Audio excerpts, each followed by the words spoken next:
Hello dear students, you are most welcome in our channel CSE master. आज के operating system के video lecture series में हम lecture number 8 को discuss करेंगे, जो कि है types of operating system.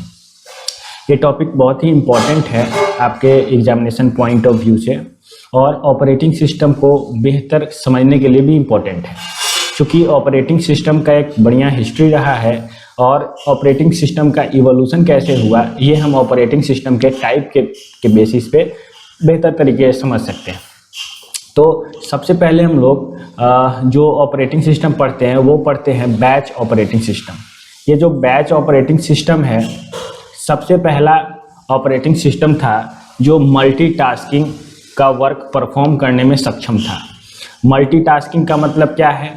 Multitasking का मतलब कंप्यूटर में जब कोई CPU के अंदर more than one task simultaneously perform होता है तो हम कहते हैं कि ये जो सिस्टम है ये मल्टी टास्किंग है। तो मल्टीटास्किंग कुछ इस तरह के सिस्टम्स को हम कहते हैं। अब देखिए, जो बैच ऑपरेटिंग सिस्टम है ये होता क्या है, इसको हम समझते हैं। तो the type of operating system does not interact with the computer directly. एक ऑपरेटिंग सिस्टम का ऐसा टाइप जो कि कंप्यूटर से डायरेक्टली इंटरेक्ट नहीं करता है। कंप्यूटर से डायरेक्टली इंटरेक्ट नहीं करता है, इसका मतलब क्या हुआ? इसका मतलब हुआ कि कोई इंटरमीडिएट है जो कि ऑपरेटिंग सिस्टम को CPU से कम्युनिकेशन कराता है। तो वैसे को हम कहते हैं कि ये ऑपरेटिंग सिस्टम डायरेक्टली कम्युनिकेट नहीं करता है। तो इस चीज़ को समझ चुके हैं हम लोग। अब देखते हैं कि कौन ऐसा इंटरमीडिएट है जो कि ऑपरेटिंग सिस्टम को CPU से इंटरेक्ट कराता है। तो एक ऑपरेटर होता है। ऑपरेटर जनरली एक प्रोग्राम होता है which take similar job having the same requirement and group them into batches. ये ऑपरेटर क्या करता है कि एक ही तरह के टास्क को एक जगह ग्रुपिंग करता है।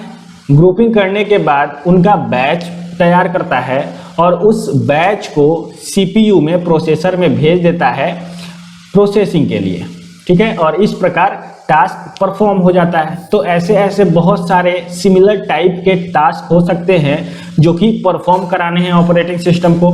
तो वैसे सिमिलर टाइप के टास्क को ऑपरेटिंग सिस्टम बैच में कन्वर्ट करता है और उस सिंगल बैच को CPU में भेज देता है। तो जैसे सेम टाइप के टास्क क्या हो गए? सपोज करो 5 या 6 प्रोग्राम हैं और ये 5 और 6 प्रोग्राम में प्रिंट का फंक्शन है, मतलब कुछ प्रिंट कराने का इंस्ट्रक्शन दिया गया है। तो इन पांचों जो प्रोग्राम हैं इनको ऑपरेटिंग सिस्टम एक ग्रुप तैयार कर देगा जिसको हम बैच कहेंगे, और उस बैच को एक साथ CPU में भेज दिया जाता है, ठीक है। ऐसे ही आप यहाँ एक फिगर से देख सकते हो, बैच ऑपरेटिंग सिस्टम को और बेहतर तरीके से समझ सकते हो। जैसे कि हम लोग यहाँ देख पा रहे हैं कि तीन जॉब है, तीनों जॉब को परफॉर्म कराना है CPU में, ठीक है। ऑपरेटिंग सिस्टम के पास ये जॉब जाता है और ऑपरेटिंग सिस्टम क्या करता है, इन तीनों जॉब में जो सिमिलर टाइप के इंस्ट्रक्शन हैं उनका एक ग्रुप बनाता है। फिर कुछ डिफरेंट टाइप के इंस्ट्रक्शन है उनका दूसरा ग्रुप बनाता है, और भी डिफरेंट टाइप के जो इंस्ट्रक्शन है उनका अलग ग्रुप बनाया जाता है, और तीनों को बारी बारी CPU में भेज दिया जाता है। और इस प्रकार जो है हमारा एक साथ सभी जॉब परफॉर्म हो जाता है, ठीक है। नेक्स्ट पॉइंट हम देखते हैं, it is the responsibility of the operator to sort job with similar need. ये ऑपरेटर का काम होता है। ऑपरेटर हमने बताया, ऑपरेटर एक प्रोग्राम होता है जो कि एक ही टाइप के इंस्ट्रक्शंस को, एक ही टाइप के जॉब को एक साथ लाता है, उनका बैच तैयार करता है। तो ये ऑपरेटर का रिस्पॉन्सिबिलिटी होता है कि कैसे वो सिमिलर टाइप के जॉब्स को एक साथ लाए और उनका बैच तैयार करें। अब हम देखते हैं advantages of batch operating system. अगर एडवांटेजेज की बात की जाएगी बैच ऑपरेटिंग सिस्टम में, तो ये कुछ खास नहीं है, लेकिन पहले जो भी ऑपरेटिंग सिस्टम हुआ करते थे उससे थोड़ा सा ज़्यादा रिलायबल था ज़्यादा बेहतर था और इसलिए हम लोग इसकी डिसएडवांटेज की बात करते हैं।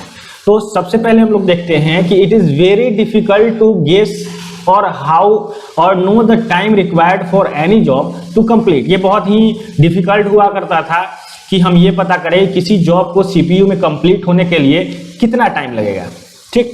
लेकिन जब बैच ऑपरेटिंग सिस्टम आया तो ये आसान हो गया। यहाँ पे क्या होने लगा, processor of the batch system know how long job would be when it is in the Q. Processor के अंदर जो भी बैच सिस्टम है, सिमिलर टाइप के जॉब हैं, वो प्रोसेस होते रहते हैं और सिस्टम उन्हें जान पाता है कि वो कितने समय तक प्रोसेस हो रहे हैं और जो भी बैच क्यू में लगे हुए हैं, लाइन में कतार में लगे हुए हैं, उनको कब टाइम मिलेगा प्रोसेसर में जाने के लिए। अब देखिए, multiple user can share the batch system. यहाँ पर more than one user batch system को शेयर कर सकता है, एक्सेस कर सकता है, यूज कर सकता है, ठीक है। ऐसे ही idle time for the batch system is very less. Idle time का मतलब हुआ कि जब कोई टास्क सीपीयू में जाता है, प्रोसेसर में जाता है, तो कितना टाइम कंज्यूम करता है, उसको आइडल टाइम कहते हैं।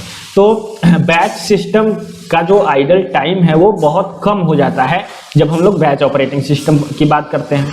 It is easy to manage large work repeatedly in batch system. अगर कोई बहुत बड़ा वर्क है तो ये बहुत आसानी से मैनेज किया जाता है इन बैच ऑपरेटिंग सिस्टम। अब हम लोग बात करते हैं disadvantages of batch operating system की। तो जैसे कि बैच ऑपरेटिंग सिस्टम के कुछ एडवांटेजेज हैं तो कुछ डिसएडवांटेजेज भी हैं। जैसे computer operator should be well known with the batch system. जो भी कंप्यूटर का ऑपरेटर है जो सेम टाइप के टास्क का ग्रुपिंग करता है, उसको बहुत अच्छे से बैच सिस्टम के बारे में जानकारी होना चाहिए। अगर ऐसा नहीं है तो batch operating system properly work नहीं करेगा। बैच ऑपरेटिंग सिस्टम जो है ये कॉस्टली होता है। The other job will have to wait for an unknown time if any job fails। अगर कोई जॉब प्रोसेसर में फेल हो जाता है प्रोसेस होने से, तो दूसरे जॉब को वेट करना पड़ता है फॉर एन अननोन टाइम। मतलब पता नहीं होता है कितने समय तक उस जॉब को वेट करना पड़ेगा। अगर हम लोग एग्जांपल्स की बात करें बैच ऑपरेटिंग सिस्टम की, तो पेरोल सिस्टम एक बैच ऑपरेटिंग सिस्टम है। बैंक स्टेटमेंट जो है ये बैच ऑपरेटिंग सिस्टम का एग्जांपल है, ठीक है। तो आज हमने देखा बैच ऑपरेटिंग सिस्टम क्या होता है, बैच ऑपरेटिंग सिस्टम के एडवांटेजेस क्या होते हैं, बैच ऑपरेटिंग सिस्टम के डिसएडवांटेजेस क्या होते हैं। आपको ये वीडियो कैसा लगा कमेंट में जरूर बताएं। अच्छा लगा तो लाइक करें और अभी तक अगर आपने चैनल को सब्सक्राइब नहीं किया है तो चैनल को सब्सक्राइब करें ताकि हम आगे जब भी कोई वीडियो लाएं तो आपको पता चल जाए। थैंक्स।